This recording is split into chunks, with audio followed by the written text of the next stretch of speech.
All right, my friends, we are back for another Fall Workbook Wednesday tutorial. Today I'm going to be showing you how to do some leaves. Basically, once you know how to do the basic elements, you can create a million different kinds of leaves. I know that I say that for every single doodle we do, but I swear, I promise, once you get the hang of the basics, you can do anything.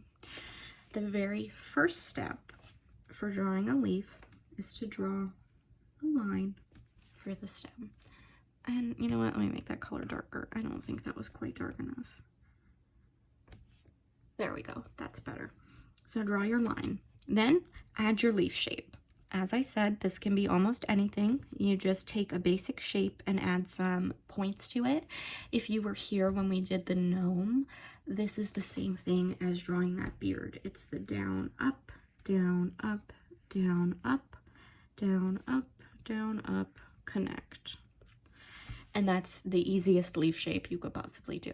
I mean, you can still have them as this teardrop shape, but if you want them to look a little bit more like the leaves found in nature, adding these little squiggles or points to them, honestly, it's just fun, and it gives you something to kind of play around with.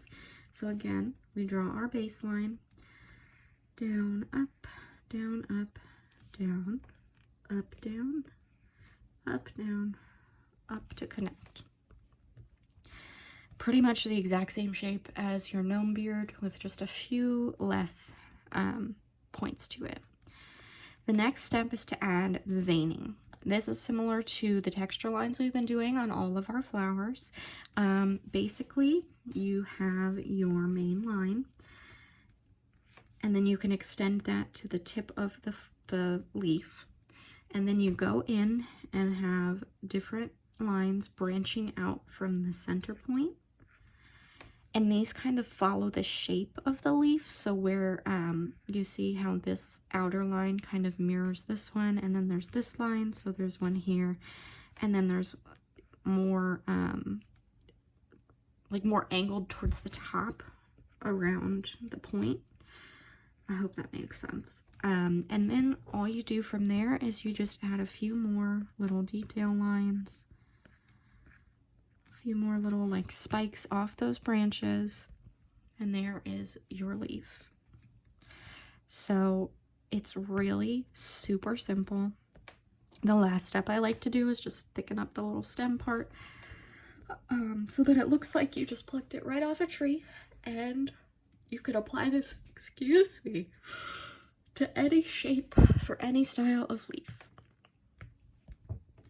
So what I'm going to do now is draw some weird shapes, right?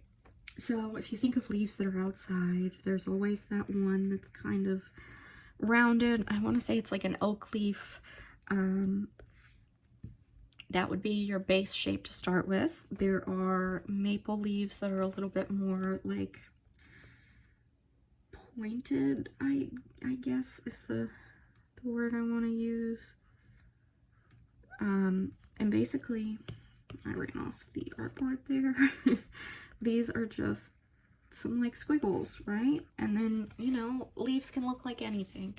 You can have a folded leaf. So if this is your leaf, this part could be folded up, or you could have, I'm trying to think of what other leaf shapes we've got. You can have one that has like a hole in it.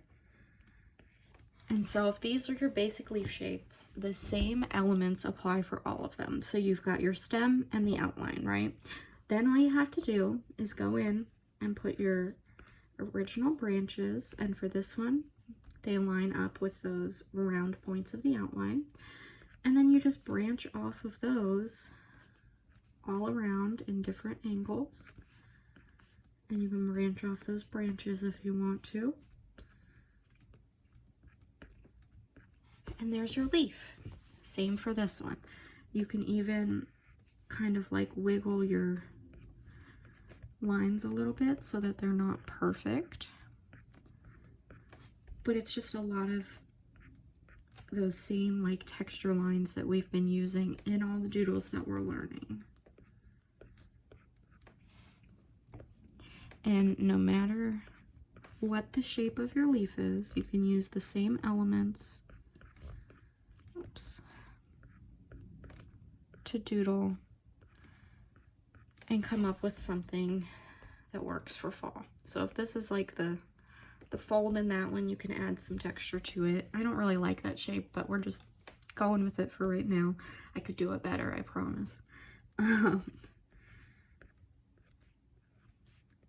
But again, this is just to show you that a quick little doodle doesn't have to be the most precise thing in the world, but it can get the point across and be pretty cute.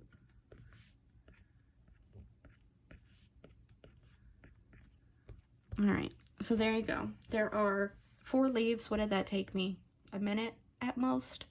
Once you learn the basics, you'll be drawing all sorts of beautiful fall patterns in no time. So I hope that this was helpful. Let me know if you have any questions. We'll have a few more fall doodles, and then we'll get right into the holiday ones, which are pretty exciting if I do say so myself. So thank you for being here, and I will see you next time.